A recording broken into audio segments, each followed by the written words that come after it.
Okay, good morning. So this class, we're focusing on William Shakespeare. But before I do that, I want to give you an overview of how we will end the course. To end the course, we will focus on the four great modern civilizations that have fought for global dominance these past 20 years. These four great civilizations are the Russians, the Germans, the British, and the Americans. Now, what's interesting about all four civilizations is that they all claim to be the ultimate Christian civilizations that are heirs to Rome.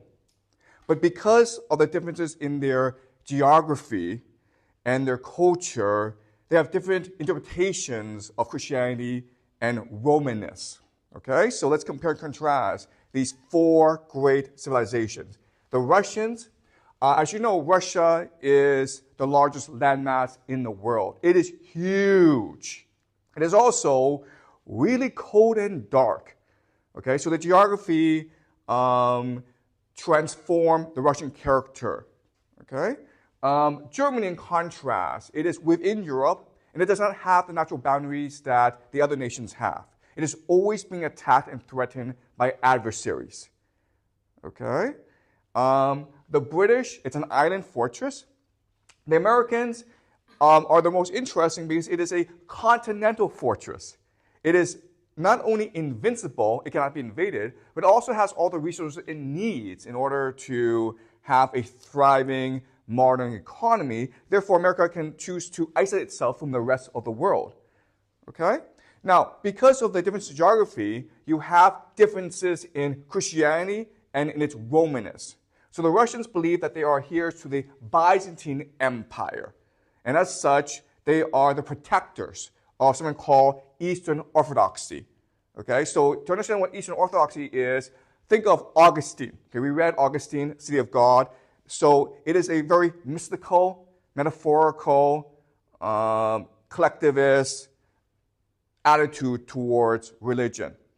In contrast, the Germans believe that they are heirs to the Holy Roman Empire, first initiated by Charlemagne. And as such, they are more Catholic than the Russians. Okay? Then you have the British, who believe they are heirs to the real Roman Empire, and their religion is Anglicanism. Okay? Remember, Anglicanism, there's really little difference between Catholicism and Anglicanism. When in Anglicanism, you swear allegiance to the King of England. In Catholicism, you swear allegiance to the Pope of the Vatican. And then you have the Americans, who believe that they are the heirs to the Roman Republic, okay? Not the empire, the Republic, before the time of Julius Caesar, the best form of government in the world. Their religion, so the elite is something we call deist, okay? So they believe in God, but God as someone who is removed from the world. You also have many different sects of Protestantism, okay? So the religion in America, it is very diffuse, very diverse, okay? So different cultural outlooks will also determine their cultural identities. So for example, the Russians, they have, the thing that differentiates the Russians is they have a very dark imagination. So some of the greatest literature, some of the greatest music, philosophy actually comes from Russia. So think of Tolstoy, Dostoevsky. In terms of music, you have Tchaikovsky and Stravinsky. Okay? I will also show you that the Russians produced the greatest geopolitical leaders in history. So in the 20th century, the greatest geopolitical leader was actually Joseph Stalin. And I'll show you this is the case when we move to the 20th century. Today, the greatest geopolitical leader in the world is Vladimir Putin. So there's something about the Russian dark imagination that produces men of genius to lead their countries. The Russian cultural identity is the idea of Mother Russia, the land itself, the nation, the people. It is divine. All right? And so the main objective of all Russian geopolitical leaders is to protect its borders from enemies. Because Russia is so huge and encompasses two continents, it has a lot of geopolitical enemies. Okay? So that's the Russian civilization. When we move to the Germans are really interesting because the Germans have also one of the great human civilizations in history. Okay, so rather than a dark imagination, the Germans believed in the idea of will to power. We will discuss this when we discuss German philosophy, especially Nietzsche. Okay, but the idea is this, that we have the capacity to impose our will on reality. That's the idea of will to power. We are not subject to culture. We're not subject to reality. There are great men among us who can impose their will on all of us. Okay, and that's why you have Hitler and the Nazis. Okay, what the Germans believe in is the idea of Lebensraum. Okay, Lebensraum. I know this is a hard word. It's a German word, but it's actually a pretty easy concept. The concept is called living space. So throughout its history, the German people have always been invaded, attacked by its adversaries.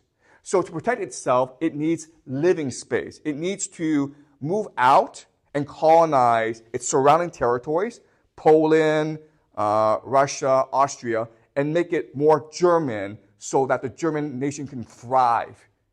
Okay? Very simple concept. Okay? But this is the concept that drives the German military strategy in World War I and World War II. Okay? Lebensraum.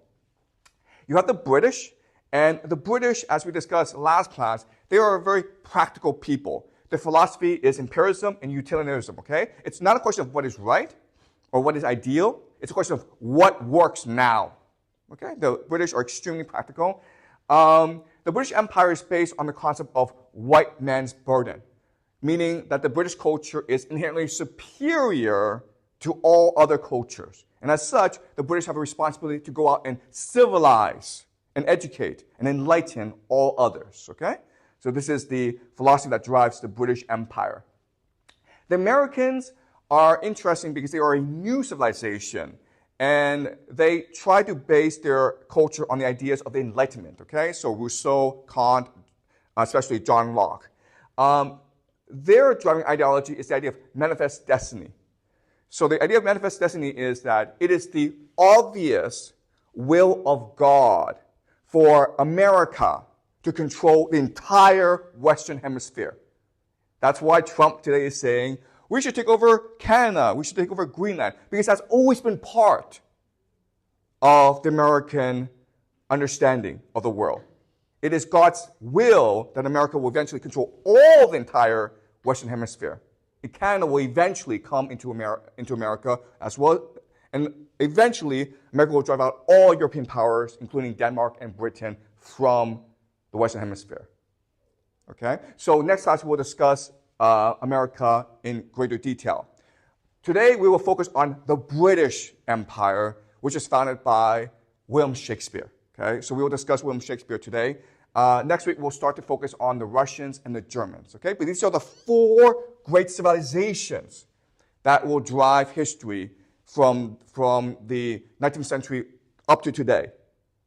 Okay? And I will also show you later on that it is actually the conflict between these four great civilizations that will drive human creativity, science, technology, philosophy. Okay? And that's why from about 1800 up until 2000, you had a tremendous flowering of ideas and culture. Okay? All right. So that's a game plan for the rest of the semester. Any questions about this framework? Again, you don't have to know these ideas right away. I'll explain them in detail to you as we move forward. Okay? But understand the overall framework is there are four different civilizations that will drive human modernity, and they are in conflict with each other. And it's because of this conflict that drives human innovation. All right? Okay, let's move on. So the question we're looking at today is, how did Shakespeare transform English into the language of empire? So for the longest time, English is what they spoke on the British Isles, okay? Not even the British Isles, primarily in England. So how did Shakespeare transform that into the language that everyone speaks today, okay? English really is the language of empire. You think when you learn English, you're not just learning grammar and vocabulary, you are really learning a culture, a philosophy, an identity. All right? And what's amazing about English is that it has really created, it's really, through soft power, convinced everyone to believe that Anglo-American culture is really the best in the world, when objectively speaking, it is not. You can make the argument that Russian and German culture is far superior to Anglo-American culture, but everyone, especially young people in the world today, believes that Anglo-American culture is just vastly superior. And the reason why is because most people speak English, and we absorb our understanding of the world through language, okay? All right, so that's the question we're looking at today. All right, so before we talk about Shakespeare, I want you to understand some basic principles about language, art, culture, and civilization, okay? The first major principle is great art, okay? Dante, Homer, Vermeer, Shakespeare. It lifts the soul of civilization and changes the neurological structure of societies, creating a new way of being and seeing, okay? So this is a really important idea where you have to understand that civilization has a collective consciousness. And what great art does is it seeps into this collective consciousness and rewires the brain to make the civilization see the world in a new way, which causes people to behave differently, okay? So we discussed this about Homer and Dante, right? Especially Homer and Dante. Today I'll show you how Shakespeare radically transformed the English imagination. All right, another idea I need you to understand is how poets transform civilization is they innovate in imagery, grammar, and vocabulary, okay? And when they do that, poets expand a civilization's capacity to imagine, feel, and think, okay? So we will discuss William Shakespeare. William Shakespeare did not live very long. He died at 52, okay? So he was not alive for a very long time. But his accomplishments are amazing. In his brief life, he wrote anywhere between 38 to 41 plays. And he established the English cultural identity, okay? Shakespeare is really the founder of English culture. And he established his English historical memory, okay? And he did this by writing a lot of plays, right? So tragedies, histories, comedies. You've read some of them in school, right? So his accomplishments are tremendous. The reason why we don't know how many plays he actually wrote, okay, is he never published in his lifetime. All his plays were published after his death by his friends who are working with his notes as well as recollections from actors who participated in Shakespeare's plays. That's why, so we don't have actually anything written specifically by Shakespeare, okay? So keep that in mind. In his plays, he used anywhere between 20,000 to 30,000 different words. So his range of vocabulary was just vast. What's really unique about Shakespeare is he introduced anywhere between 1,700 to 3,500 new uses of words, what we call diction, okay? I'll show you what diction is later on. To put this in context, between the years 1500 and 1650, around 10,000 new words are being introduced into England because of revolutions in agriculture, in trade, in communication, in technology. Okay, so at this point in history, England is going out into the world and it's transforming its society, and therefore it needs to bring in new words. What Shakespeare does that's really important is he transforms the British imagination in order to better absorb these new ideas. And he does so through new uses of words, what we call diction, okay? So this makes sense, guys, okay? So let's examine how he does this. Let me give you an example. Let's look at the word dagger, okay? Dagger means just a short sword, okay? And it's a very common English word. But what Shakespeare does is he uses it in a really imaginative, metaphorical way that forces you to reimagine the world around you, okay? So let's look at some examples. And these are my examples, by the way. They're not Shakespeare's examples. All right? We will look at Shakespeare examples later on. All right? So the first example is, he has a dagger, fat and short. Okay, this is interesting because when we see a dagger, we think of something that is thin, right? And this is saying this is fat. All right? So this forces you to think about what dagger is as a metaphor. And this makes your mind think, oh, he has a dagger, fat and short. So is it possible that on the surface he looks fat and short, but actually as a person he is lean and mean. He's very, very clever. He pretends he's stupid, but he has very precise cleverness. Okay?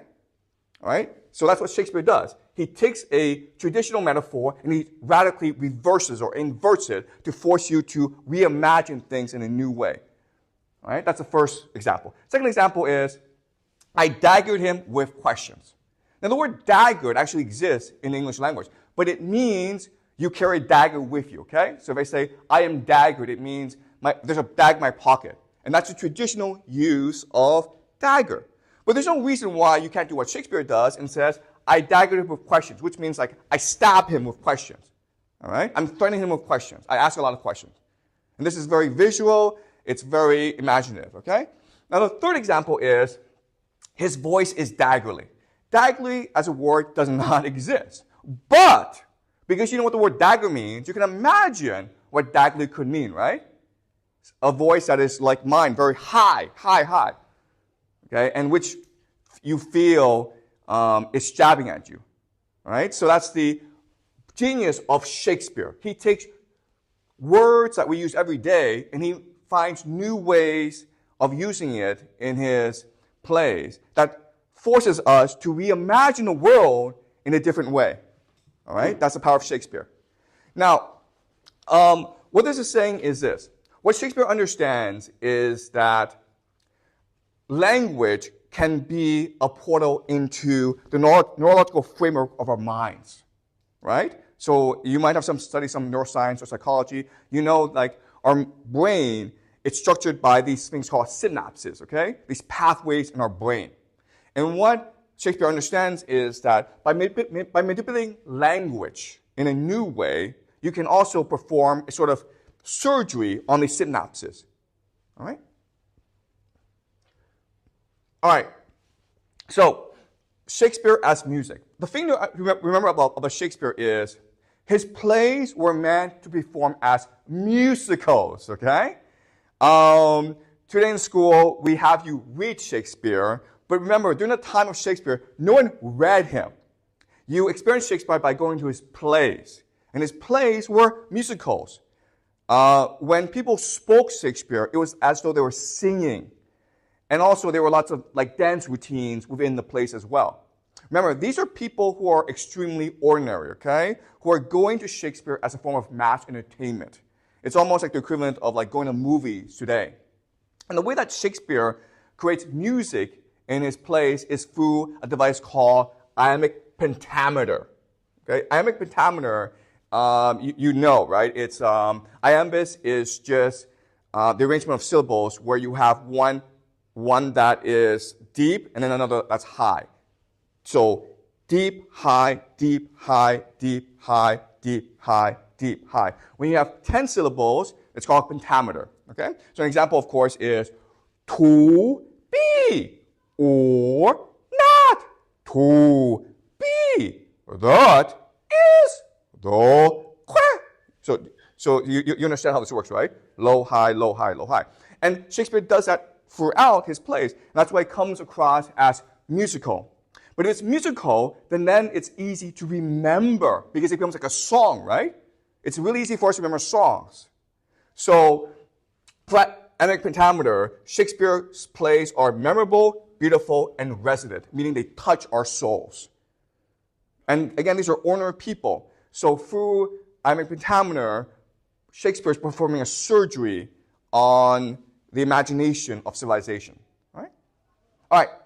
So having said that, let's go into some brief history about Shakespeare. During the time of Shakespeare, theater is extremely popular around the country. And theater is primarily the means of mass entertainment, but it's also the means of mass education. If you want to know about history, if you want to know about culture, you go to the theater. Now, the problem with this is that during the time of Shakespeare, around the 16th century, as we discussed last class, there's a major conflict going on between the Protestant religion and the Catholic religion. And so the Queen Elizabeth, is concerned about theater as a means of creating dissent in society. So what they do is they force all the theater productions to be placed in a suburb of London. Okay, and that's where Shakespeare is going to work. By doing that, Shakespeare is being introduced to all the major theater of that time. Okay, so Shakespeare never actually wrote anything that is unique.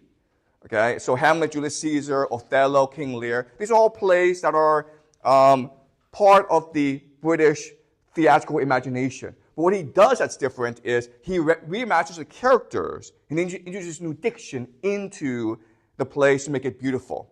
Right? So this is the Globe, which is where Shakespeare performed much of his productions. Right? The Globe Theater. The thing also to remember about this time is theater is low class. All right? So in this district, this theater district, there are lots of brothels. People go to theater and they get drunk, okay? They're drinking, they're spitting, they're eating stuff. They're also participating in something called, in a gambling activity called bear baiting, okay? Bear baiting is really strange, but the idea is you take a bear, you chain him up, you blind him, okay? And then you have dogs attack him, and then you bet who wins, the bear or the dogs. And this is a really popular thing to do at this time, all right? So it just shows you that we think of Shakespeare as very high class, and we teach Shakespeare as high class, but at this time, Shakespeare is very, very low class. And Shakespeare's plays are performed right beside bear baiting venues as well as brothels. Right? But this is important because if Shakespeare is reaching to the masses, right, he's educating the masses into a global imagination. All right. Shakespeare and theater, it's so detested by the upper class that from 1642 to 1660, the Puritans banned it from England. Okay, remember we discussed the Puritans and how they're obsessed with control. They hate alcohol, they hate fun, they hate theater, especially theater. They hate Shakespeare, okay? So they banned it. So during this time, Shakespeare is extremely controversial. So having gone into history, let's discuss the genius of Shakespeare, okay? You do Shakespeare in school. You've read quite a few of his plays, so I'm not going to go too deeply, but I'm going to focus on one example that distinguishes Shakespeare from all other playwrights, okay? So the example I want to use is Hamlet. Okay, Hamlet, the story, you know, it's a very simple story. It's about this prince of Denmark called Hamlet. He's going to university in Germany, I believe Wittgenstein, which is where Martin Luther went. He comes home, and then he's visited by the ghost of his dead father. And the ghost of his dead father tells Hamlet, I was killed by your uncle Claudius, who now has stolen the throne from me, as well as married my wife Gertrude, your mother. It is your responsibility as my son to seek vengeance against Claudius. Okay, so that's the mission of Hamlet. The problem is that Hamlet, he is a very analytical person. He thinks too much. Paralysis is analysis, okay? So he spends the entire play thinking about how to kill Claudius, but also whether or not to kill Claudius. And this is why we believe that Hamlet is Shakespeare's best play, because it is a very deep philosophical work. And in many ways, Hamlet is really the expression of Shakespeare. You may not know this, but Shakespeare had a son called Hamlet, and Hamlet actually died when he was young. So a lot of scholars of Shakespeare, and there are like thousands of scholars on Shakespeare, believe Hamlet is Shakespeare's most personal play. All right, so we're going to go into a bit of Shakespeare and look at the most famous soliloquy in Shakespeare to understand how he thinks, how he writes. All right, so this is iambic pentameter. To be or not to be, that is the question. Whether 'tis nobler in the mind to suffer the slings and arrows of outrageous fortune, or to take arms against a sea of troubles, and by opposing end them, to die, to sleep no more, and by a sleep to say we end the heartache and the thousand natural shocks that flesh is here to. 'Tis a consummation devoutly to be wished. To die, to sleep, perchance to dream. Aye, there's the rub. For in that sleep of death, what dreams may come, when we have shuffled off this mortal coil, must give us pause. There's respect that makes calamity of so long life. Thus conscience doth make cowards of us all, and thus the native hue of resolution is slicked over with a pale cast of thought, and enterprises of great pith and moment, with this regard, their currents turn awry and lose the name of action. Okay, so some brief comments about the soliloquy. First of all, as you can understand, it's beautiful, right? It's also, if you think about it, pretty easy to read. There are lots of really complicated words in the speech, but it's really smooth, right? If you read it for yourself, it's really smooth. And that's the power of iambic pentameter. If you really want to be fluent in English, just read Shakespeare aloud for a few months, and your English will be perfect, okay? The British really are the best practitioners of English. If you read magazines like The Economist, it's really the best written magazine in the world. And you think to yourself, well, duh, the British invented English, right? No, okay? Just because you invent something doesn't mean you're good at it. So the Chinese invented gunpowder, compass, printing, paper, didn't really get us anywhere, okay? The fact of the matter is that in England, you're expected to read and know Shakespeare. Right? So it's Shakespeare that allows the British to have amazing English.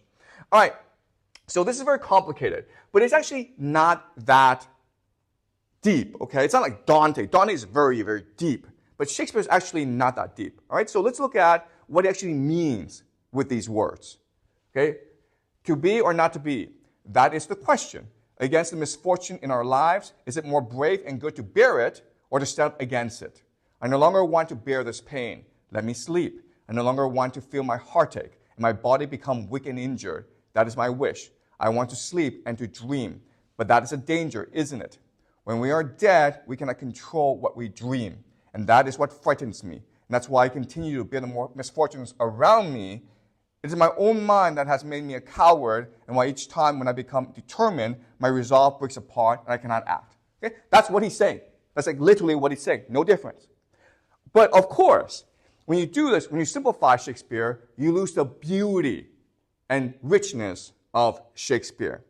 All right? So now the question then is, why is Shakespeare so complicated? What's he trying to do with his language? Okay? So the first thing that he's trying to do is he's trying to use language as a mechanism to convey different realities, different meanings.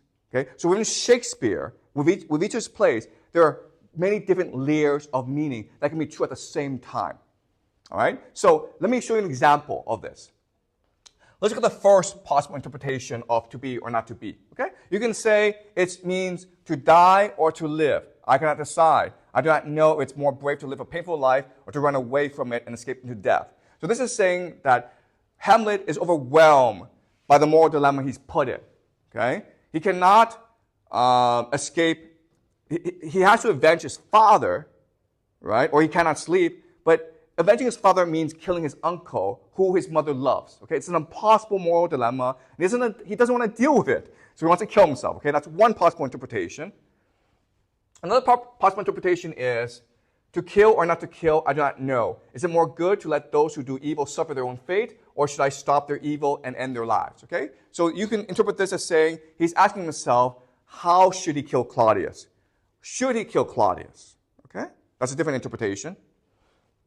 Yet another interpretation is, should I follow my fate, or should I defy it? Is it more brave and good to do as I am told, or to fight against my fate, and in so doing, perhaps die? Okay? So this is a much more deeper and richer meaning where he's talking about fate and life in general. He's making the argument that we have no free will. We are forced into a situation where we must do what fate tells us. And in this situation, what does it mean to be human? What does it mean to have free will? where you're controlled by the forces of fate around you. Okay? So that's a much deeper meaning. And then the last deep meaning is, what is the point of existence? I do not know. When we exist, we must face pointless questions in our lives. Should we suffer or should we fight? Okay? So this is the deepest meaning, where he's actually asking, what is existence? What is the point of all this? How do we get here? What is the purpose of existence? Okay? So there are 4 possible interpretations of this speech, and they're all correct. You can interpret them any way they want, okay? So it's the first power of Shakespeare, where he's forcing you to interpret his speech in different ways, okay? The second power of Shakespeare is it's visual, okay? In this tradition, in this oral culture where no one reads and writes, well, most people don't read and write, most people are accessing their information through words, right? And in this tradition, words are images, all right? So let's go over the soliloquy and see how these are images, okay? So when Hamlet says, suffer the slings and arrows of outrageous fortune, or take arms against a sea of troubles, and by opposing end them, the audience is seeing these pictures. They're seeing a movie in their heads. Okay, that's the attraction of Shakespeare. Okay, do you guys see this? Is it clear to you guys? All right? And because you're seeing pictures, they remember all this. Okay? When you talk to an English person, it's amazing how much Shakespeare that person knows subconsciously. Another image, okay? In that sleep of death, what dreams may come, we have shuffled off this mortal coil, must give us pause. All right? So this is an image of a person who's dead, so his soul goes up to heaven. But what's in heaven? What's in that sleep of death? No one knows. Okay? Another image. The native hue of resolution is slickered over with a pale cast of thought. Okay? So this is a complicated sentence, but it's really about how something that is clear to us, once we think about it, becomes very dark and unclear. All right? So that's the power of Shakespeare. It's a visual language. All right, another example. In the price of great pivot moment, their currents turn awry and loosen of action. Right? So imagine a ship. It's going in a direction. You're set on that path. But the moment you think about it, the moment you think deeply about what you're doing, the ship collapses. You don't know where you're going anymore. Right? So is that clear to you guys? All right. So another example of the power of Shakespeare is Julius Caesar. I'm not sure if you read Julius Caesar in school, but Julius Caesar, the plot is very simple. Julius Caesar, he has defeated all his enemies in the Roman Civil War, and his friends, Brutus, Cassius, they're worried that he'll become a dictator. They're worried that he'll become king, so they plot to kill him. And Brutus and Cassius and all the conspirators kill Julius Caesar, and then Brutus and Cassius think this is over, okay? But Mark Antony, who is Caesar's lieutenant, he swears vengeance. And Mark Antony and Octavian will combine forces to destroy and kill Brutus and Cassius. And that's the plot of Julius Caesar. Not very complicated, okay? But in Julius Caesar, you will find some of the greatest speeches in the English language. It's stunning speeches, okay? And in the speeches, you will find an example of how Shakespeare understands language as a surgery on the brain, how through speech making, how through language, you can actually transform the neurological structure of the human brain, okay? So let's look at an example of this. Mark Antony and Brutus are going to engage in a speech competition. They're going to debate each other, okay? Brutus will be the first to give a speech, and then he'll be followed by Mark Antony. So the strategy of Brutus is to use a rhetorical strategy called the antithesis. Okay? The antithesis is basically very simple. You have two opposing ideas, okay? And they are opposed to each other. So the idea is, I am Brutus, I am honorable. You know me as honorable because my name is Brutus, which is also the name of Lucius Brutus, who founded the Roman Republic. You know me as honorable person. Now, who is Caesar? Caesar is ambitious. Okay? Honor and ambition cannot go together. So I love Caesar, but because he was ambitious, he wanted to enslave us. I want to free us. Therefore, I had to kill him. All right? So that's the idea of Brutus. He's trying to create a dichotomy between Caesar and himself. If you know me, Brutus, as honorable, then you must believe that Caesar is ambitious. This rhetorical strategy is what we call the antithesis. Okay? In the human mind, you just see these two things as separate from each other. Mark Antony then responds to Brutus using something called the chiasmus. Okay? The chiasmus, it's really interesting. The chiasmus tries to take these two opposing principles and combine them together. All right? So what Mark Antony will say is that Caesar was ambitious and honorable and ambitious as Brutus. This is called what we call chiasmus. It's an A-B-B-A structure. When you do that, when you have a chiasmus, you collapse the antithesis. Remember, the antithesis are two separate ideas that cannot meet together, exclusionary. The chiasmus shows you like these are mirrors of each other. Okay? When you do that, in the Roman imagination, the human Roman mind, you then collapse the economy between Brutus and Caesar, and you see them as one and the same. But if it was Brutus that killed Caesar, then Brutus must be the less honorable and more ambitious one, okay? Does that make sense, guys? Julius Caesar. All right, so let's see an example of this. All right, this is Brutus talking to the Roman crowd after the death of Julius Caesar. Okay, he's trying to explain his actions before the Roman crowd. He says, if then that friend demand why Brutus rose against Caesar, this is my answer, okay? You want to know why I killed Caesar? I'm going to tell you why I killed Caesar. Not that I love Caesar less, but I love Rome more. Had you rather Caesar were living and die all slaves than that Caesar were dead to live all free men? This is an antithesis, right? I love Caesar, but I love Rome more. Okay? This is an antithesis. This is also an antithesis. Caesar, if he were living, he will make us into slaves. If Caesar is dead, we will continue to live as free men. Okay? Two exclusionary ideas developed by Brutus. Now what Mark Antony is going to do is he's going to collapse this. Okay? He's going to change your neurological structure. He's going to change the synapses within you through his speech making. Let's look at Mark Antony. Yet Brutus says he was ambitious and sure he's an honorable man. Okay, so he's summarizing the argument made by Brutus.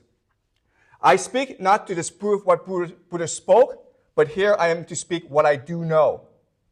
You all did love him once, not without cause. What cause withholds you then to mourn for him? Okay, this is a chiasmus. Cause, love, mourn. Okay, you guys see that? He continues with a chiasmus.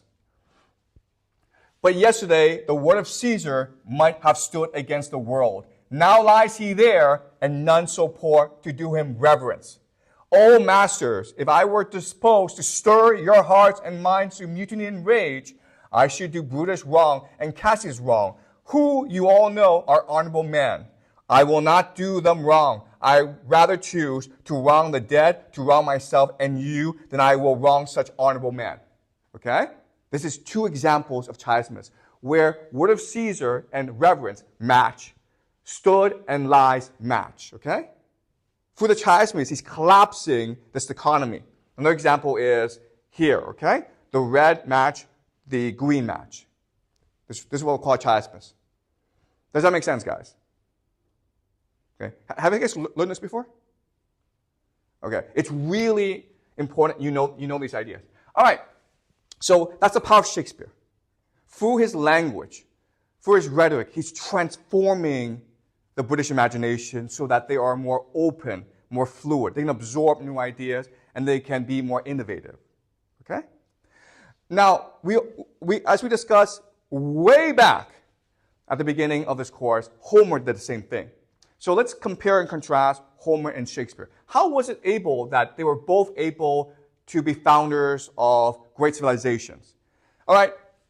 First of all, they came at a time when there's a cultural tabula rasa. Okay?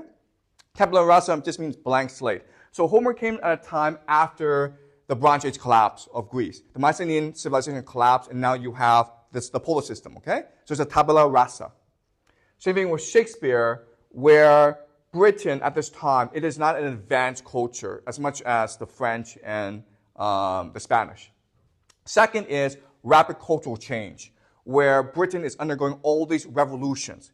When it's undergoing all these revolutions, people are anxious and they're looking for new ideas. Oral culture, okay? We talked about this, where if you live in an oral culture, people have a stronger memory and have a greater imagination. That's why they're able to sit through 3 hours of Shakespeare at one go and visualize his language. And this is like the most common person in Britain, okay? These are not the elite. These are just commoners. And so with an oral culture, you have a stronger memory, imagery, vibrancy, and flexibility. Look, guys, I hate to say this, but back then, they were smarter than we are today. We have, Google and ChatGPT, but if you think about it, all these things are just making us stupid, okay? Open cooperative competition just means that in their times, Homer was just one of thousands of bards that are traveling around Greece and singing legends of the Trojan War and the Golden Fleece. Okay? So what they were doing was they were stealing from each other. All right? Shakespeare was stealing from everyone else. And that allows for rapid innovation when you have an open cooperative competition. Democratic sensibilities. This is really important. Okay? Homer was talking to ordinary people. Shakespeare was talking to ordinary people. The problem with today's culture is there's a lot of market differentiation, where if you feel that you are high class, you're a university professor, you don't want to talk to common people, you want to talk to other university professors. And that leads to stagnation and segmentation, okay? Free market, really important idea where, how do you know if you look good or not, okay? Well, in a university, you know if you're good or not if a professor tells you you're good or not.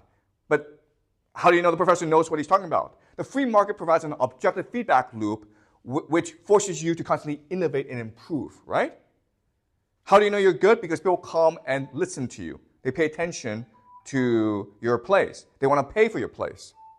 All right? And it turned out that because of the free market and open cooperative competition, Shakespeare proved to be the best.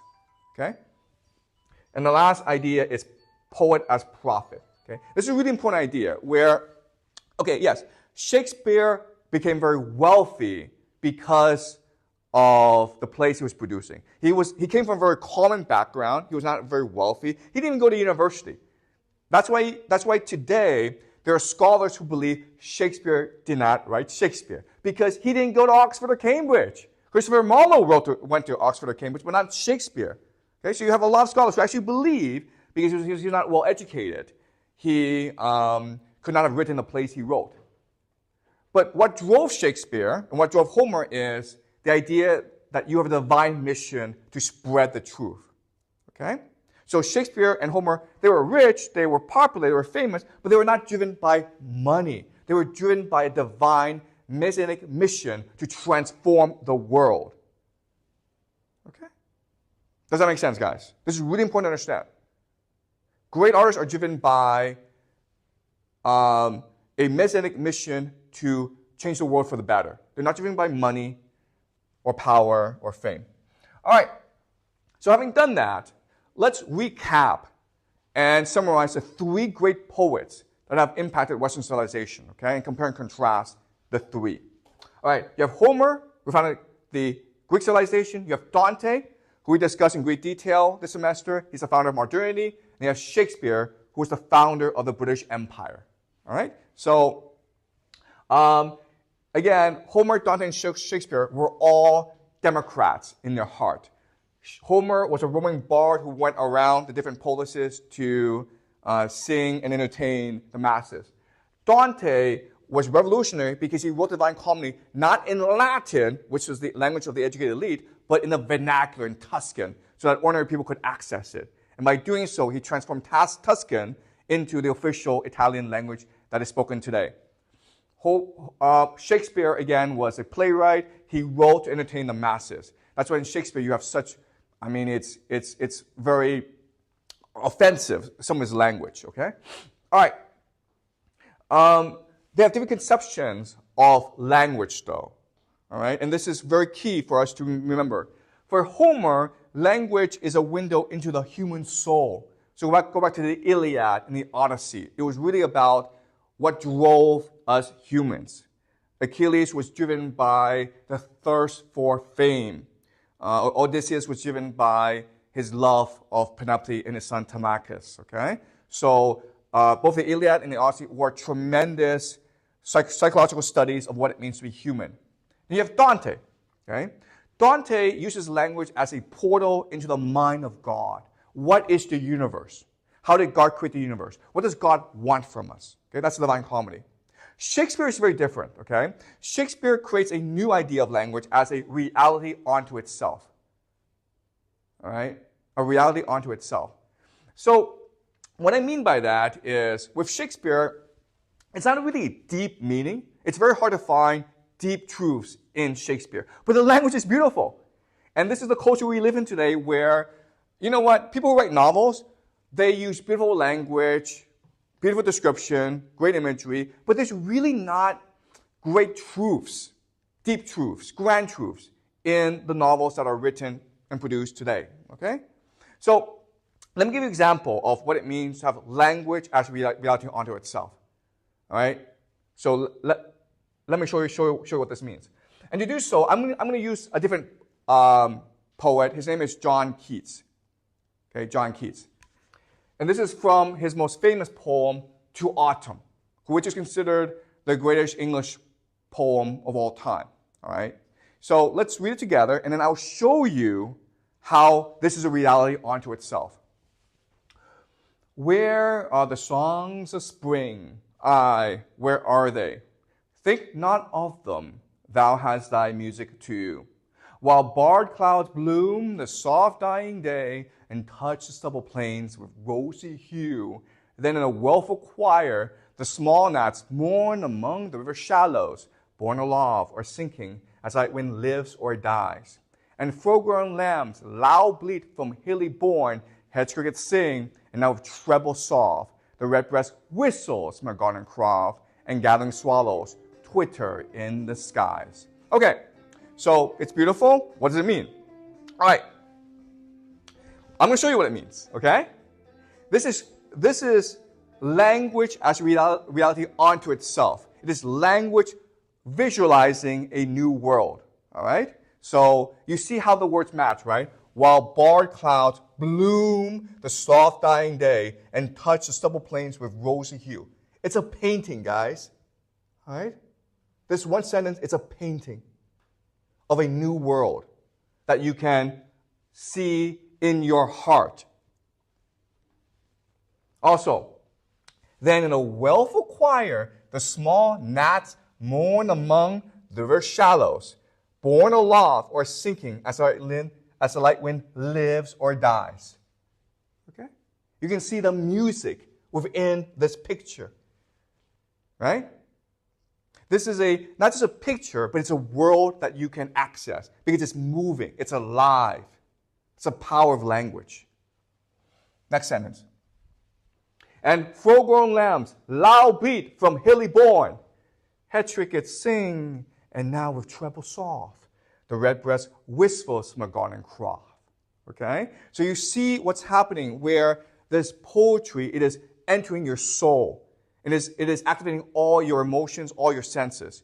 There's the visual, okay? There's a sound, there's a smell, there's a touch.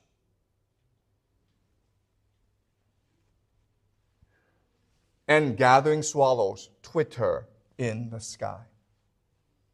Okay? That's what poetry is. Poetry is the expression of a new world that you can access. All right? And when you access it, when you enter it, it transforms your soul and your imagination, your capacity to think, feel, and imagine. Okay? Does that make sense to you guys?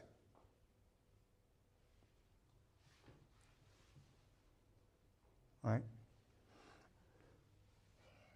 All right.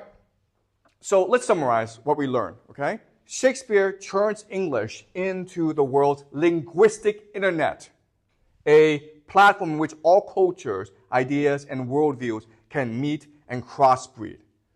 Okay? So Shakespeare is transforming English into this extremely flexible, beautiful, memorable language, which allows everyone to learn English well. If you want to learn English well, just read Shakespeare.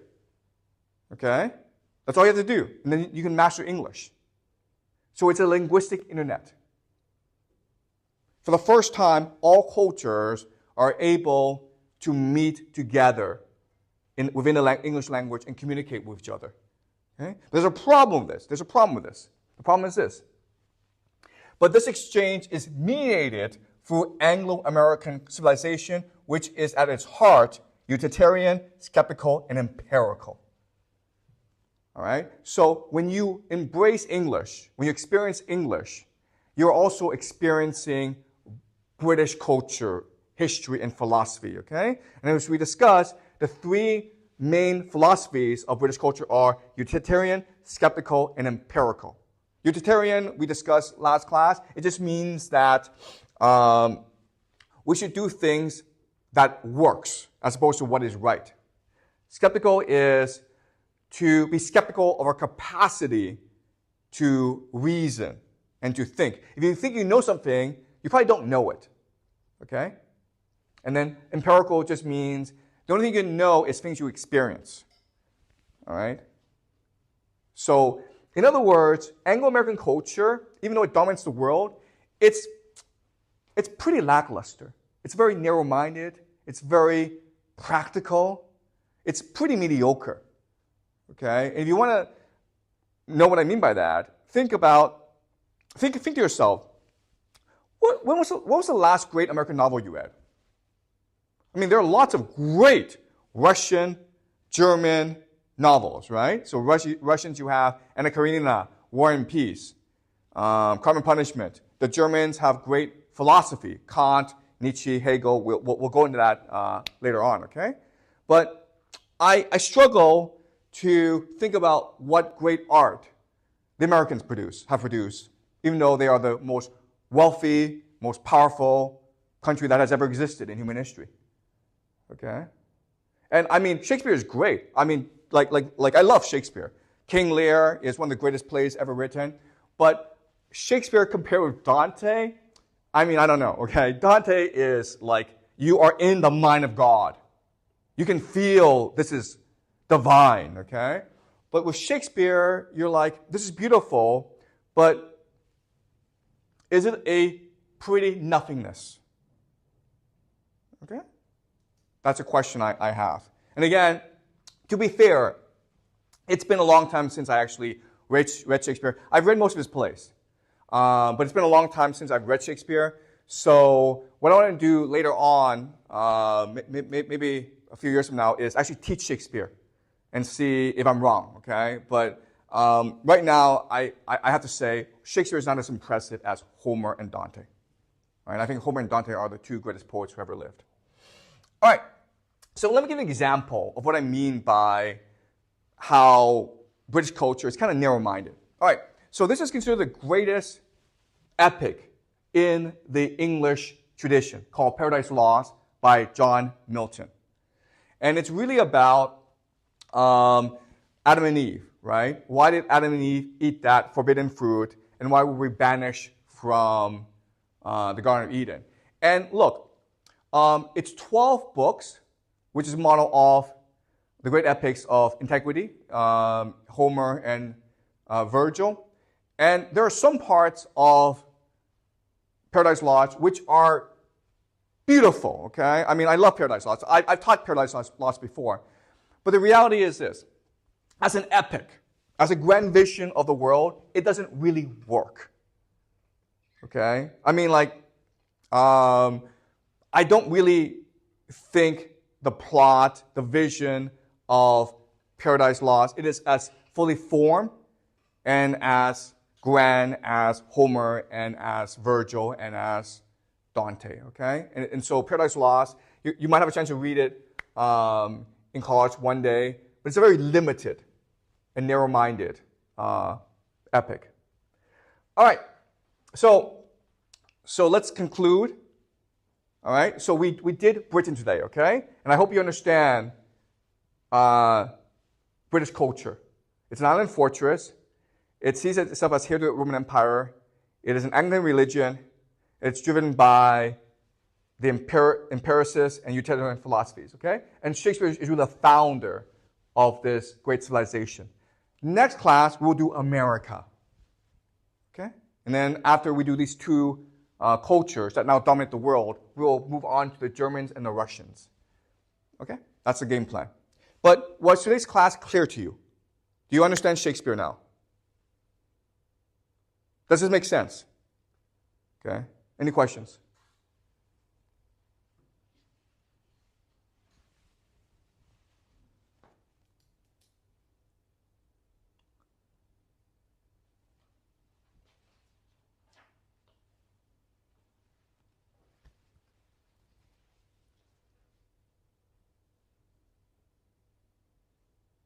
Anything you're not clear about? Any questions?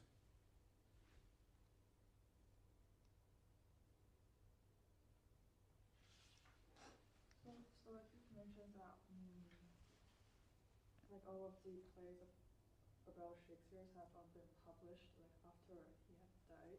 So is that like there's plays held in theaters, but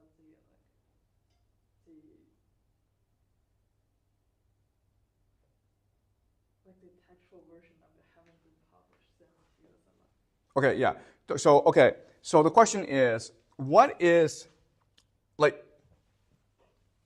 so Shakespeare is played is performed all the time, and you are forced to read Shakespeare in school. So where do we get these plays from? Okay, so let me explain to you what's happening. All right. Okay, so Shakespeare's plays. All right, so when Shakespeare was alive, he didn't really publish his plays. Okay, he didn't publish his plays. And there are many reasons why he didn't publish his plays. First of all, in this culture at this time, there's no copyright. So if you publish your play and someone steals it, too bad. So you're not incentivized to publish your play. Second of all, people don't really read and write, so there's really no market for his plays. So even if he were to publish his plays, he wouldn't make money. He would not make any money off it. Okay. So what he did was he wrote his plays down primarily for his actors to memorize. But the benefit of iambic pentameter is that actually the speeches are pretty easy to memorize. Okay. And when he was alive, Shakespeare was a national celebrity. He performed his plays in front of the king and queen. Okay, he was very, very, very well known, extremely famous. He was looked down upon by the nobles, but I mean, he was very, very wealthy. And he himself will go on to purchase a noble title for himself, okay? So he was extremely successful. When he was alive, people didn't really fully understand his genius, okay? It's only about 100 years, 20 years afterwards when people really appreciate his genius. And his play spread throughout Europe, especially to Germany. The Germans loved Shakespeare, okay? And it was only after his death that people realized what a unique genius Shakespeare was. So after his death, his friends, and I don't remember their names, okay? But his friends want to remember him. They want to memorize him, okay? So they start to publish his plays. It's something called the first folio. So basically, what they did was, okay, they took the notes from Shakespeare, so some of his surviving manuscripts, not complete, okay, but some of his notes.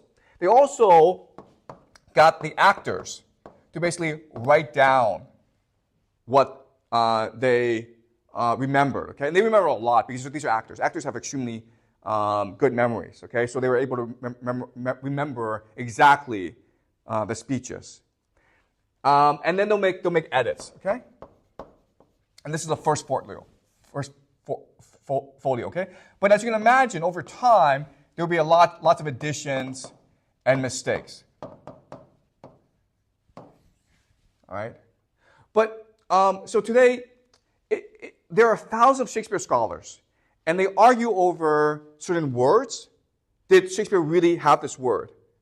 or was it a later edition, okay? And I mean,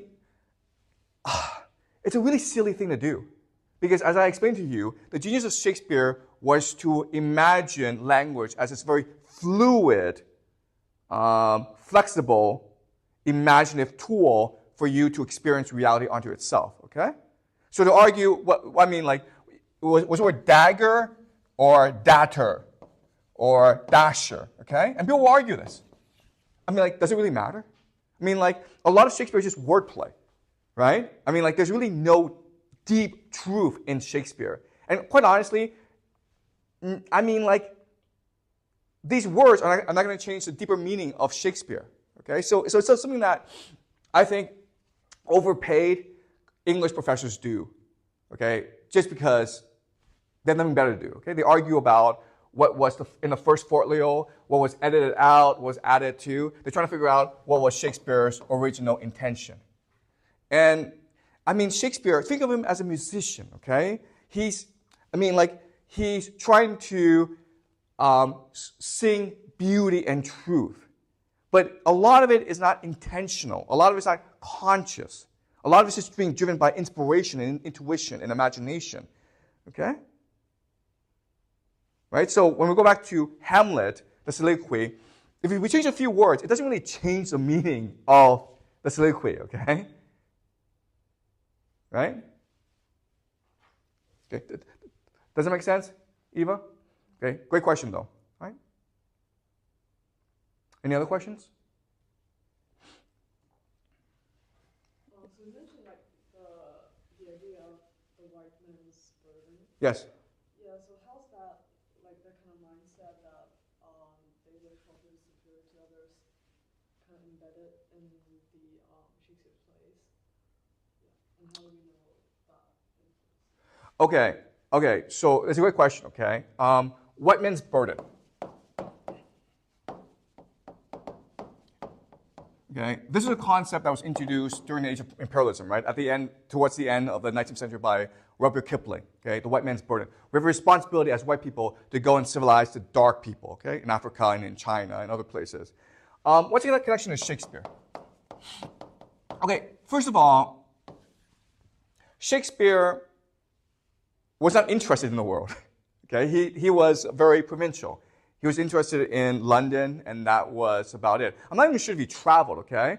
There's a debate whether or not he actually speaks French and Latin. He knows a bit of Latin, but there's a debate whether or not he speaks French. Okay, so Shakespeare was not an imperialist. He was not a globalist. He didn't really care about the world.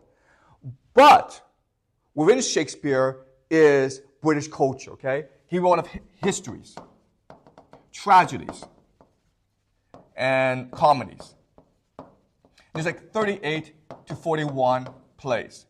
And together, they are the encapsulation of British culture, right? So as Britain was going out into the world and conquering people and colonizing nations, they needed to explain why this was happening, okay? Why are you going and killing people for like no particular reason? And this is why Shakespeare is important. Because Shakespeare allows them to say, well, do you have a Shakespeare? Do you have like 38 to 41 plays that are beautifully written? Well, if you don't, then that means you're not civilized. Okay? We have Shakespeare, you don't have Shakespeare, that means we're superior to you. And therefore, we will teach you Shakespeare. We will educate you in Shakespeare. We will civilize you. Okay? So this is not just Shakespeare. There are other individuals as well, okay? But primarily Shakespeare. Shakespeare is really the greatest cultural product of the British, right? So does it make sense, Echo? Okay, so Shakespeare himself was not an imperialist. He didn't really care about that sort of thing, okay? But his legacy will be co-opted by British imperialists in order to justify and explain why they're going out and killing so many people around the world and stealing their resources, right? Okay, but we'll discuss this when we enter the age of imperialism, which is towards the 19th century. And then this will lead us into the great wars, World War I and World War II. Okay? All right, Any more questions?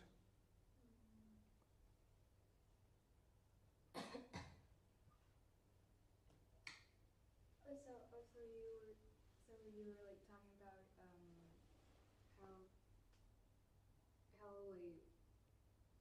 Shakespeare doesn't care about the world, is it that? And about like about us something about like race and which like white people are like trying to take over or something like that. But we're learning in world literature class, we're learning Othello, and it's about also about the same kind of related to race, with main characters from Africa. And I was wondering, yeah, like how, like. Yeah, I understand the question. Okay, great. So you're doing Othello in class, and you're looking at Othello from the perspective of race and identity and culture, right?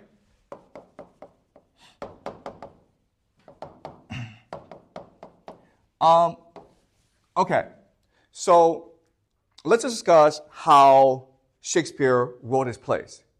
Okay, so he wrote around 40 plays before he died at 52. Okay, which meant that he was basically producing 1, 2, 3 plays a year. That's a lot, guys. If you read Shakespeare, the themes are extremely diverse. Okay, you have Othello, who is a Moor who kills his wife Desdemona. Okay, but you also have Merchant of Venice, Julius Caesar. Okay, so there's a wide range of his plays. And so the question is, how did he do it? Well, he was stealing it from everyone, okay? Remember, this is a market. There's a huge market for theater. There are dozens and dozens of really talented playwrights in London, in England, who are producing wonderful works, okay? So he's just stealing these plots from different playwrights. But what makes Shakespeare unique and special and superior to these other playwrights is, first of all, his characters. Okay? He has a deep empathy for his characters. He goes into the mind of his characters and he says, if I'm this person, how would I behave? Okay? So that's one thing that makes him unique. Second, as we discussed, is his use of language. Okay? Just the fluidity and the beauty, okay, and the flexibility of his language. Okay?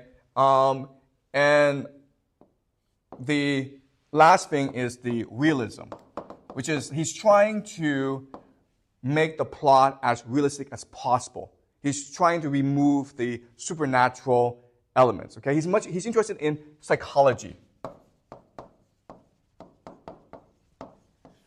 Okay? So when you look at Othello, he's asking himself, why is it that a man who loves his wife, what could drive him to kill his wife? Okay? That's the question he's asking. He doesn't see Othello as a black person in a foreign culture. He doesn't see it that way. He just sees, I want to ask myself a question. If you truly love a person, what would drive him to kill her? Okay? But because the theme is so universal, it allows you to impose cultural readings. Okay? So he himself was not interested in the issue of race, culture, and identity. And quite honestly, at this time in history, there's no such thing as race or identity.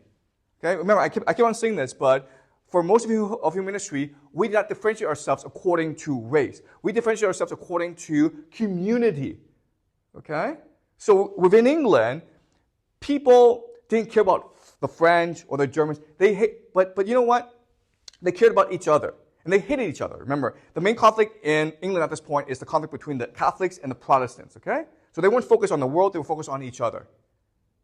So these cultural readings come later. They come from today. Shakespeare himself was only interested in psychology. What drives us humans? All right? And you can see that manifests itself in Othello and in Hamlet. All right? And quite honestly, I'll be honest with you, I think it's really unfair to Shakespeare that we're doing this. All right? I mean, isn't it much, it wouldn't be a much more interesting class if we stopped asking ourselves, oh, Othello was a black person, so how black people were persecuted? And ask ourselves, Othello is a man of great achievement. He's a man of great, tremendous pride and honor. But is it possible that in certain circumstances, this can be used against him? And that's the plot of Othello, which makes it a Greek tragedy, right? The Greeks were concerned about hubris, arrogance, fate. These are the questions that the Greeks were concerned about. So in many ways, Shakespeare saw himself as continuing the Greek legacy. All right? And the fact that we're focusing on questions like race, culture, and identity, it sort of like degrades the play. Because it's saying like, oh, if you're a black person, then you may always be manipulated and persecuted. And quite honestly, it's also reinforcing certain racial stereotypes about black people as very violent and emotional. Okay? So if I were to teach Othello, it's a great play, and I've never taught Othello, but I would focus more on the human aspect of Othello as opposed to the racial aspect of Othello. Does that make sense? Okay? Great. Any more questions? Is there any explanations for how Shakespeare is able to produce such genius plays since he's not very well educated, as you mentioned?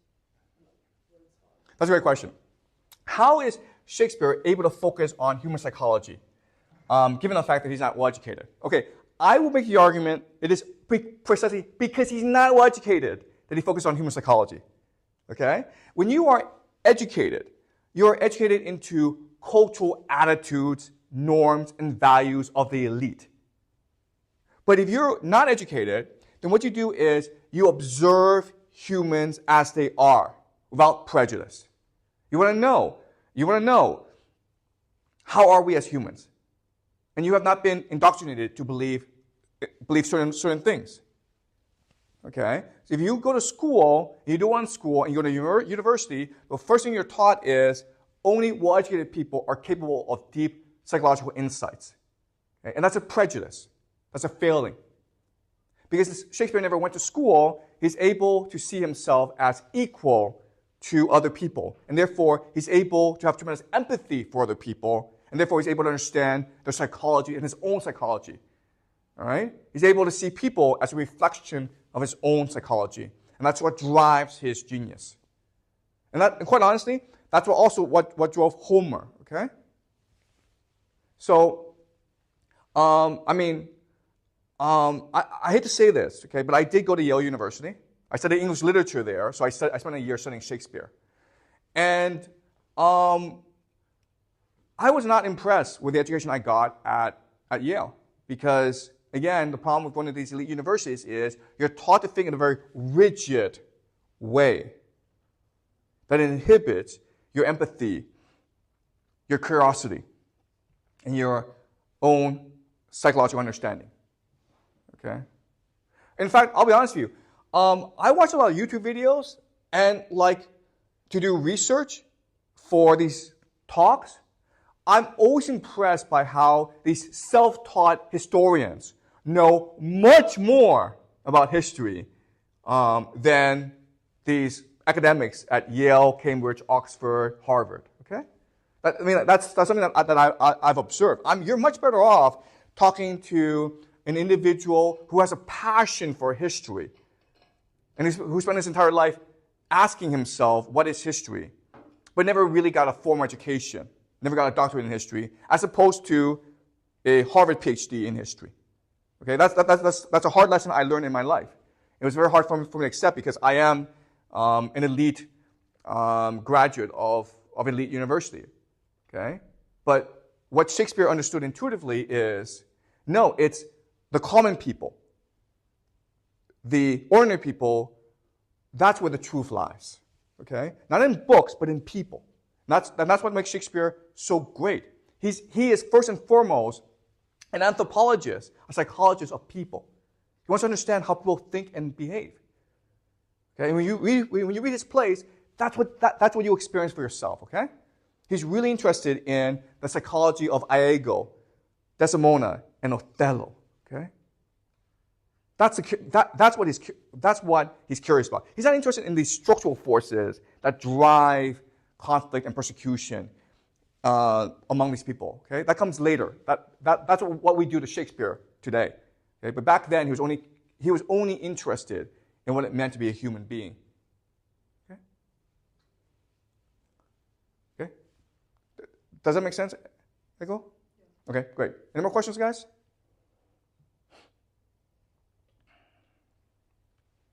You want to ask more about Othello? I'd be happy to answer. Even though my reading of Othello might be different from what you're being taught in class. I've only read Act 1, so I haven't done much about that yet.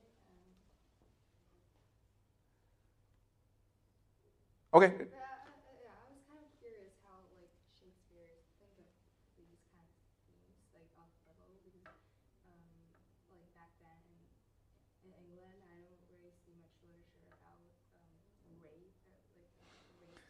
Okay, so the question is, how does Shakespeare develop his themes? Okay, so Othello, so Othello, Hamlet, King Lear, all these plays are well-known stories. Okay, they're extremely well-known stories. But Shakespeare, he is curious about people. All right, because every day, if you work in a theater, you deal with people all the time, okay? Your customers are people, your actors are people. And what he discovered over time is people are very complicated. People are very emotional. People have their own psychology. There's diversity among people, okay?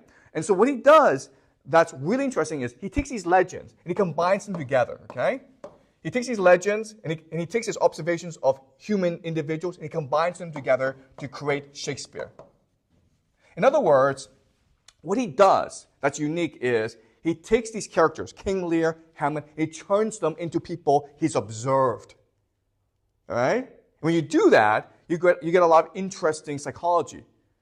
All right? So let's imagine you become Hamlet and you are in a circumstance where your father has come and give you a mission to go kill your uncle because he's sleeping with, your mother. And how would you behave?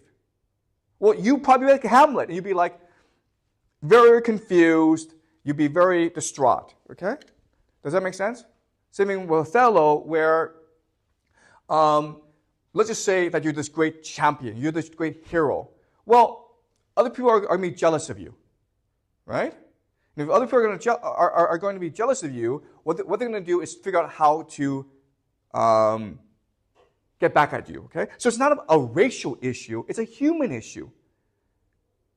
If you're the top student in the school and every day the teachers are praising you, right? I'm pretty sure the other teachers are going to hate your guts. That's Othello, right? That's a human thing. It's not a racial thing. It's not because he's black. I mean, it's because he's such a accomplished individual. Okay? Does that make sense? All right. Great. Okay. So next class, we do the American Revolution. All right?